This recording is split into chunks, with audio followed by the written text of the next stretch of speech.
Okay, good. Okay, good evening. This is the Rutland Town Planning Commission, and this is the 30th of January, 2020. And we'll start our meeting tonight with the Pledge of Allegiance, please. I pledge allegiance to the flag of the United States of America and to the republic for which it stands, one nation, under God, indivisible, with liberty and justice for all.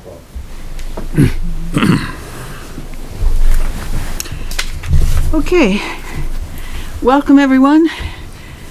Everyone have a copy of the agenda, such as it is this evening? Move to approve the agenda. Okay, Dana, thank you. I'll second. Okay, Jerry, all those in favor, say aye. Aye. Aye. Opposed? Okay, I don't think there's any public to comment tonight. And we can skip new business and go down to old business. What I wanted to run by the group for the watershed consulting mapping was I wanted to collect any ideas you have. He hasn't done anything yet on this. So any ideas you have for what should be included in what they do for mapping. And to refresh your memory, the last public hearing we had on the stormwater ordinance, some of the residents said, wouldn't it be nice if we could just go online and find our property and find out whether it's in the watershed as a whole, or probably more specifically, if it's in that Buffer zone, yeah. Yeah, the stream buffer. So, My suggestion would be to make sure the mapping is done completely and accurately before you put it online. Because if something goes online, then people are taking that for gospel. It could be in a bind if there's some inadvertent errors. And something so new as that is to all of us, I think the possibility of that happening is probably there. what we worked with, what you had projected up, we had at least a This is session. over at the Yeah. firehouse. Yep.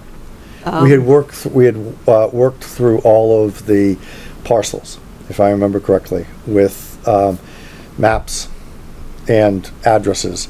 I think at that point, Mary Beth and Sherman were, I don't know if you were doing it, Jerry, or not, were marking off the streets, and we were locating them on the map. And I think that was just to make sure that the mailings went to the appropriate families for the hearing.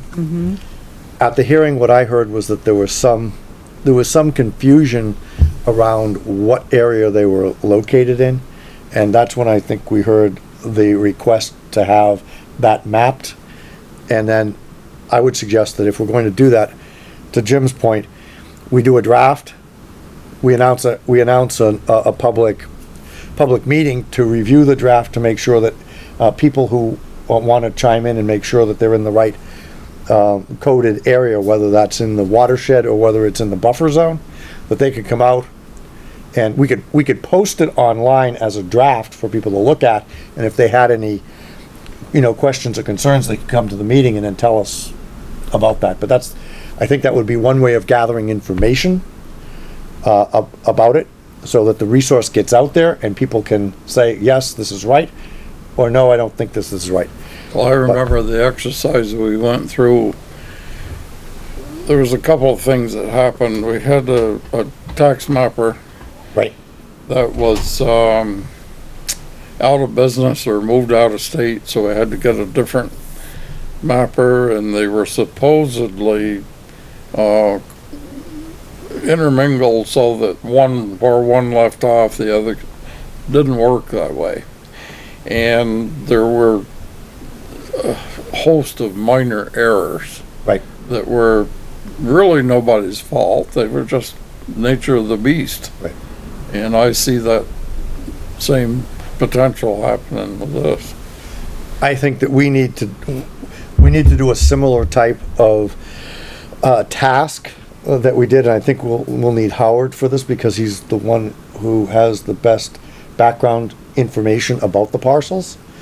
But I think that we should, if Andres is going to come back, she should be present or at least involved in some of the work that we do, so that if we are going to map that to an online overlay, and if that's what the ask is of him, which I think is where we're heading, that can be done in a methodical way that we can avoid as many errors as possible, but then put it out to the public for their comment. How does that sound? But just as I think caution is obviously both merited and necessary here. And what we might consider doing procedurally is have an information meeting. Have a first draft, have an information meeting, then correct it, then have a, maybe a second one. And just take our time doing it. As I recall, the buffer zone is only about 50 or 60 properties. Is that correct? No, the buffer zone is much larger than the actual watershed. And the watershed is the The small. watershed, I think, is the smaller number. No, it's the other way around. Yeah. Yeah. I'm sorry? The buffer's not the extension? No, the buffer's the, The buffer is just along Moonbrook Okay, and Mussy sorry. Brook. the watershed is the expanded 25. part. Okay, yep. Watershed is the larger area. Sorry, I had it backwards. And, you know, there's various ways to be cautious, and we should be. So, you know, just my 2 cents. Well, we could also put the draft on our site, online, That and would, have people try it out, not have, we can do the public meetings, informational meetings, but they can do it from home too, and Right, let exactly. Bill know. And then we could have a meeting after that's been out for, during the warning period, say 30 days or whatever, and then say that we're having, information gathering, and people can come and give us input. If nobody shows up, then we can assume that it's pretty good. Yeah. And we have the database or the list of property owners that we can send another mailing to, correct? Because we already did that once with Andres. Yeah, we've got the list. So we could let them know, send them a postcard saying that a draft is online, please reference it and Yeah. give the URL and say that, please look this over. We are in the data gathering process, and we'll be meeting on X date to take public comment about whether it's, accurate or not. That would, I think, meet your concern, right, Jim? So I'm thinking of asking Andres just to map out this by address, property address. Leave the parcel numbers out. Because most people don't know their parcel numbers. I don't know my parcel number. And so, people just find their address and click on that property, and then somehow it will illustrate whether they're in one of those zones or not. So the address, we went through this before, Barbara, and I think that this goes to Jim's point. Those addresses may not be physical addresses that actually reference parcels that are owned by somebody else if there's a post office box or an out-of-state address. So And every property doesn't have to have a 911, even if they've got a PO box. if the property doesn't have a development on it, I think that it does not. So if think it's we ought to do undeveloped. both. If it's undeveloped, right. Yeah, you could be right. But I think, and so I think that that's I think that's the gap that Jim's talking about, because if it's undeveloped, it doesn't have to have a 911 address, but Right. we need to make sure that they know that they're in the watershed or the buffer zone. Well, there's, just to follow up on what you're saying, Yep. I don't know if the average person knows it or not, but the last I knew, there was 5 zip codes that handled mail in Rutland town. That may very well be. Norm, did you? I was just wondering if we could, on the map, indicate the parcel number and the address. We could. I thought that we were starting that process, but correct me if I'm wrong, Mary Beth, because you and Sherman were doing that crosswalk with, Howard. And Howard finalized that. We had that for that last letter that went out. Right, so some of that may already have been done, I just don't remember. Yeah, the question is, do we want them both on the map? Would that make better sense? Well, what it would allow us to do is if we put them both on the map, then you actually link the parcel number to the mailing address, right? And so then we would be able to see what you were talking about, whether it's undeveloped or not, and who the property owner, the address, how do I want to say this? The parcel that corresponds with the mailing address, which may or may not be a physical address, and it may or may not be in the town. So parcel number, I'll say 15, belongs to, it's undeveloped, and it's a landowner who lives in New York State. They still need to know that we're mapping their property and still need to be apprised of the regulations that are affecting their property, particularly if there's a future transaction, right? Mm-hmm. So it would be beneficial, since we already, I think, have that information, to put them both on the map, because one of the things that we ran into was either the parcel numbers were missing or addresses were missing, if I remember correctly, when we were going through that exercise on the overhead. Do you remember, Mary Beth? What? So, Sherman and I were just making sure the addresses were all there. They had the list from the lister's office I believe had the parcel numbers Yes. on it. Okay, so that was something that, But we were just going through address by address. And Howard did put those together. okay. Oh, okay. So he was doing the parcels Yeah. too. So okay. if we have it in a spreadsheet, we have parcel number and physical address, or not physical, well, mailing address, right? Parcel number, mailing address, because we wanted to make sure Right. with Andres that every parcel number that was in the watershed or the buffer zone got a notification to their property owner, regardless of mailing Yeah. address. Right. Well, if you don't use parcel numbers, you have to have some other way of identifying. On the map, right. So I think we need to use the parcel numbers. Yeah. I think we Really? do. How's that going to help folks?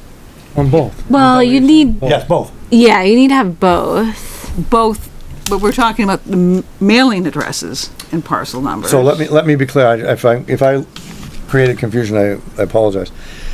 We need the parcel number because that's the town's map of what property is affected. We need the mailing address to go along with it, so that it's pointing, the parcel number points to this mailing address so that the property owner knows. The property owner may or may not know what their parcel number is, and that's irrelevant. They just need to know that their property is in one of the two zones.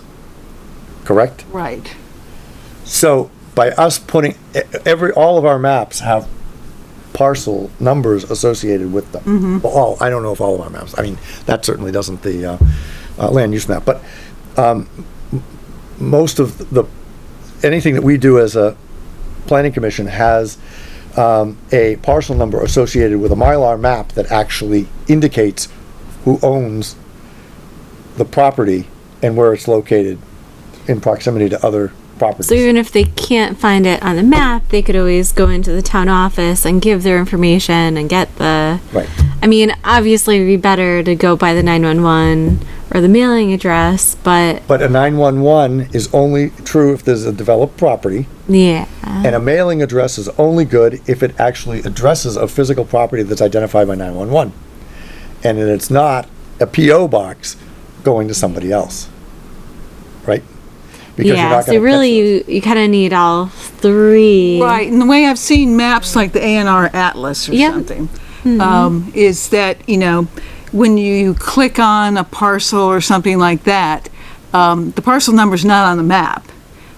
A box comes up, an information box comes up, and says, you're on parcel this. Oh, that's fine. So Yeah, so, but what do we, and so we could have that, and we could have the mailing address and the street address come up as information, metadata, whatever. Yeah. Does that box contain, when it comes up, the name of the owner?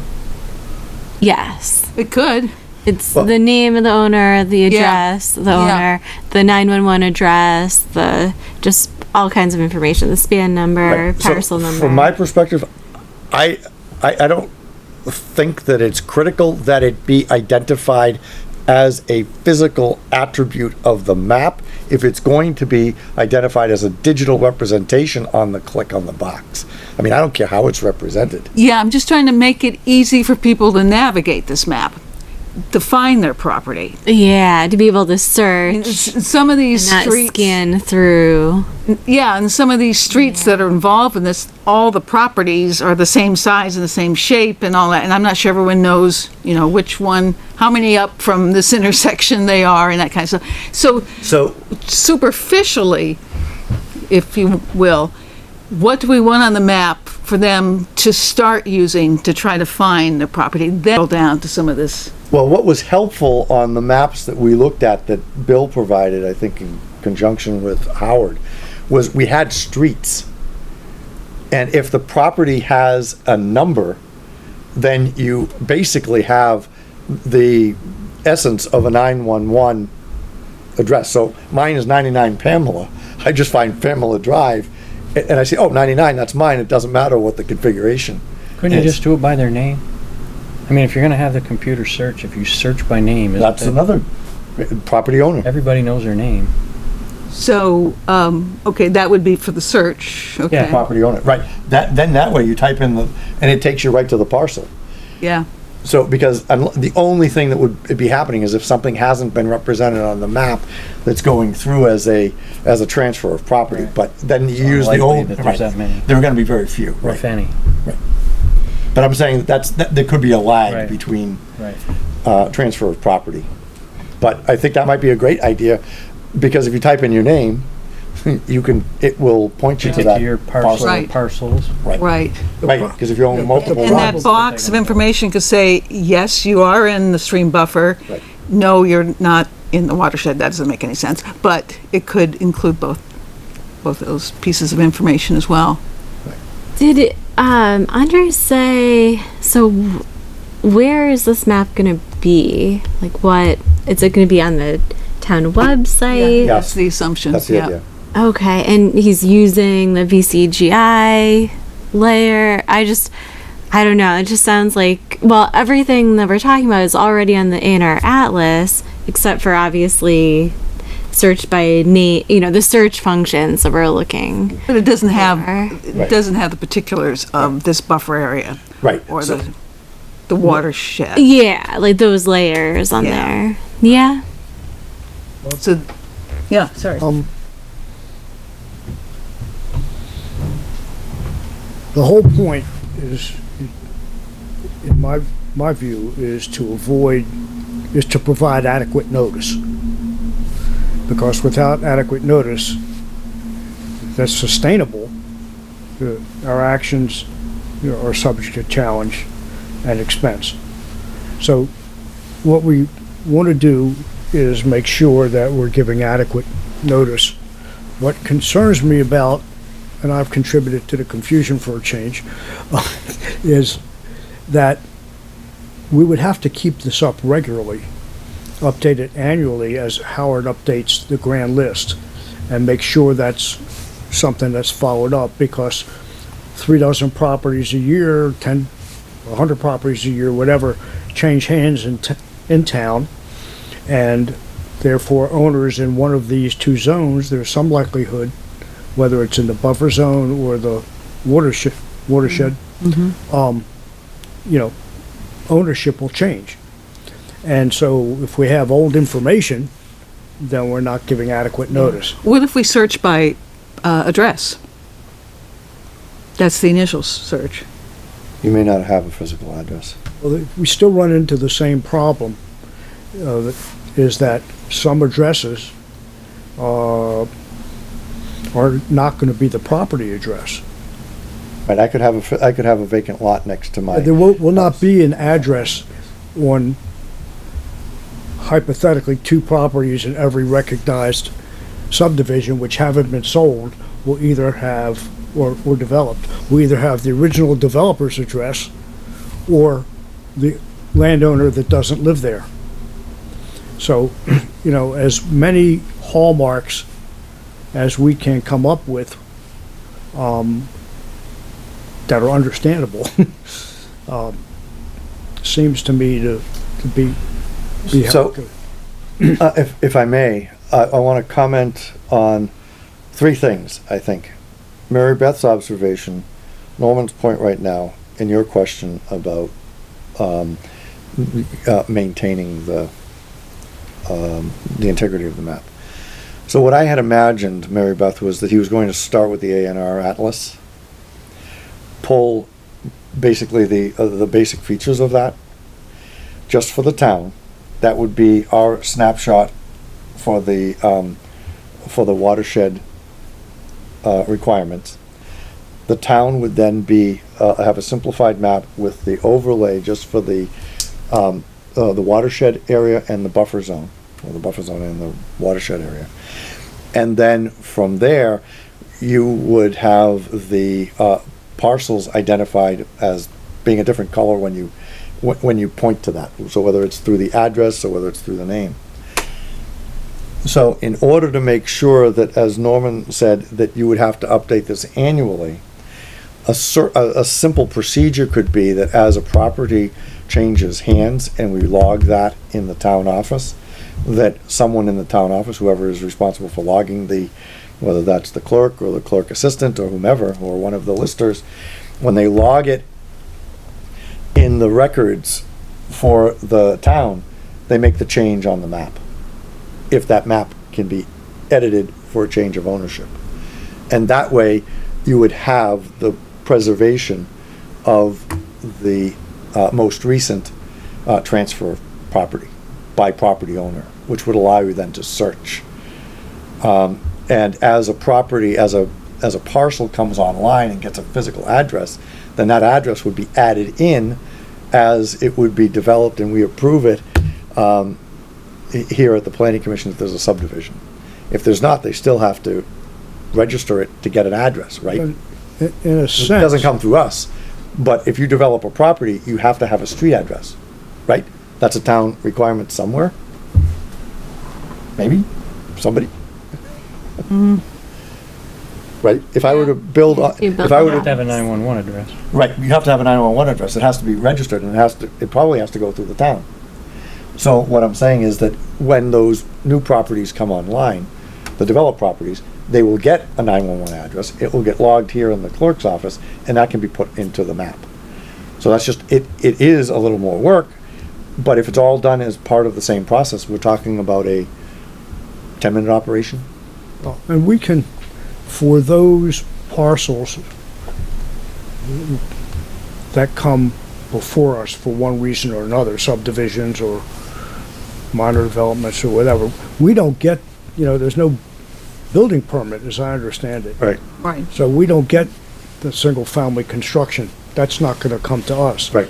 But there will be, I think we just need to keep in mind, I don't know how we'll specify it, but between our collective alleged wisdom, somebody's got to ask the question on each one of these, if there's a change of hands, or if there's a minor subdivision, or if there's a boundary adjustment.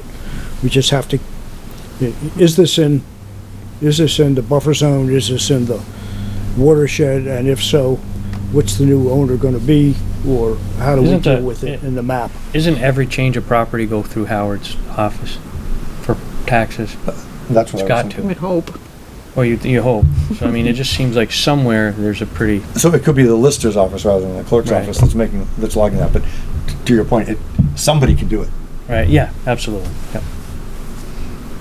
So that's a question of process, and I don't know that the planning commission needs to get bogged down in that, but I think we do need to flag it for Bill and for Andres, just as a procedure, and then we can outline what we think the procedure is and hand it off to the select board. Hand it off. Hand it off. Hand it off to the select board. to adopt policy or procedure or whatever. I mean, it's not our purview to tell them how to do their job, right? That's all I'm saying. Okay. Okay. But are we doing that?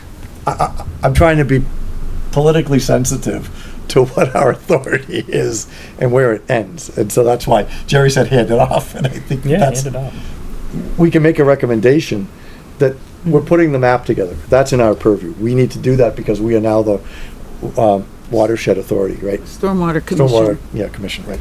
So that's within our purview. But how it gets logged is outside of our purview because that's not. But we can make a recommendation and then turn it over to whomever, whether that's the lister's office or the clerk's office or the select board to determine in whose purview. They told us that we're the Stormwater Commission, right? They could tell somebody else that they need to record the. Of course, we haven't convened this evening as the Stormwater Commission, but this is just the little fact-finding, idea-generating session Correct, of right. the Planning Commission.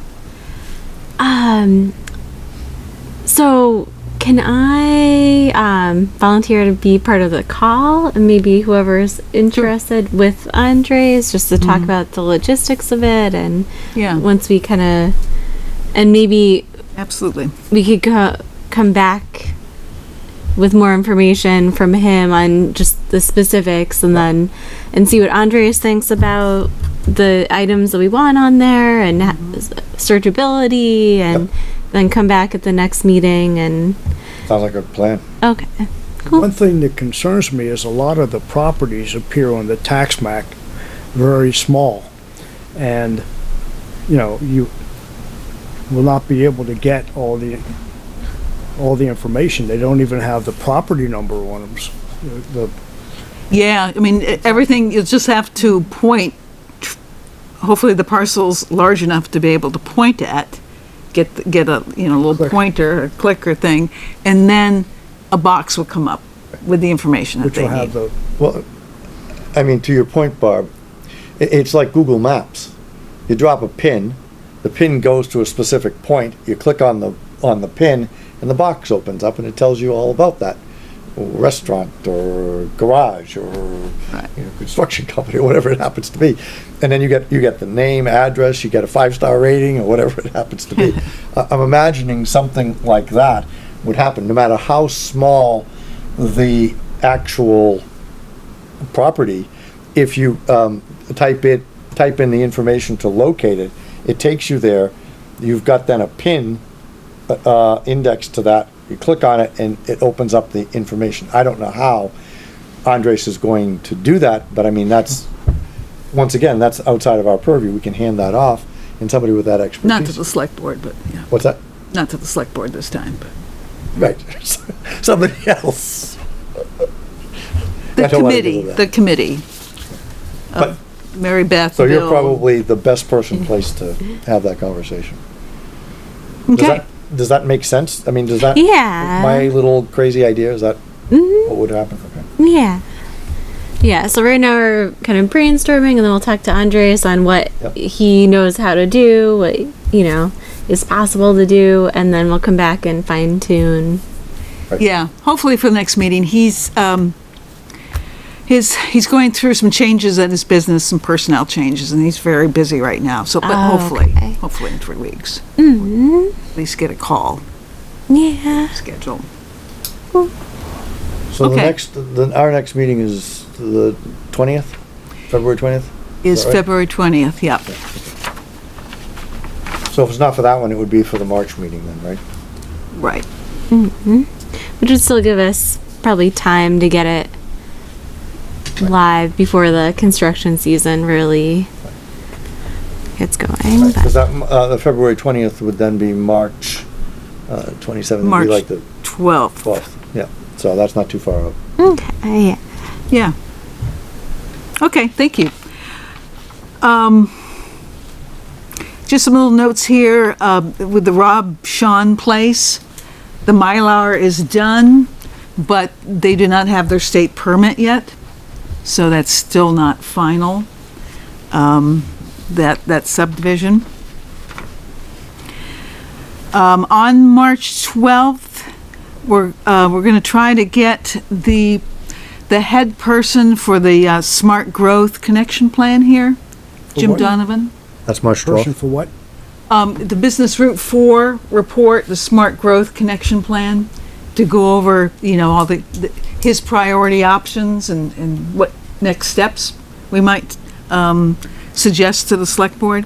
So we're gonna try to get him down on March 12th. The backup date is April 2nd. That's for that. that's the next meeting after that. Yeah. And I think in all of your desks, you have a copy, 9th day of January, yes, of this is the final edition of the guide. So, there's that you can sign and hand in. We'll have Bill file those away, and there's also the addendum A to the select board personnel policy. We got that last time. Yeah. If you have that, Let's see. I'm not sure I've got that. it's not on your desk. It was handed out, Bill handed it out last meeting. Yeah, okay. He's got other copies. We'll have more copies next time, if you don't have that. But, so, these two need to be returned So you have both of them. eventually. I Check me out. believe, yes. Okay. Does anyone else have something for the group?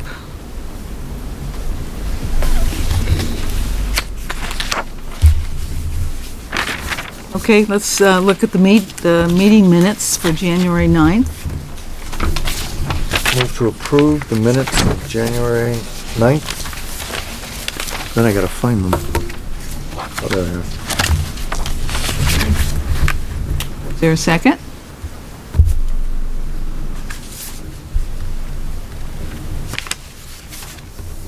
I'll second it. Okay. Just one little typo I noticed on the second page. Yep. Same one. This, Where? under approval of the December 19th minutes, the second bullet, Mr. Peterson amended his motion to accept the minutes. Yep. Yes. There's an M Delete in the there. M. Yep. Good catch. I believe Jim was here, but I don't see his name on the, were you present? You were Yeah. present, weren't you? You were, Yeah. I don't see Jim's name on the, that's right. You were at this meeting, weren't you? At January 9th? over at the At the fire firehouse. station? I was, Yeah. and, in the minutes, that's what you're talking Yeah, about. you weren't left off, I think. Yeah, in the minutes, it said it was a unanimous vote. I abstained, I didn't vote on, On the guidance, right. okay. So that just needs to be corrected to one abstention. So where is, And Adam is present. It probably Where's this? didn't- right, And So- Jim needs to be present.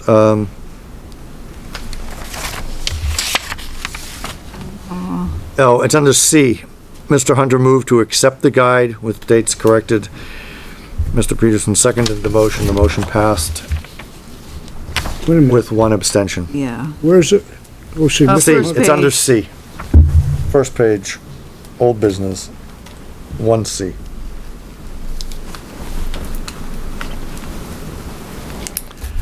Thank you. With one abstention, is that correct? Yeah.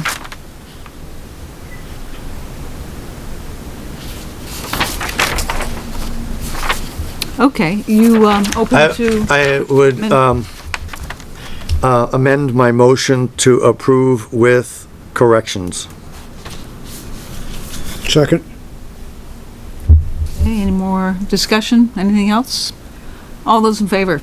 Well, we gotta vote Aye. on the amendment, then we gotta vote on the motion. Thank you, Norm.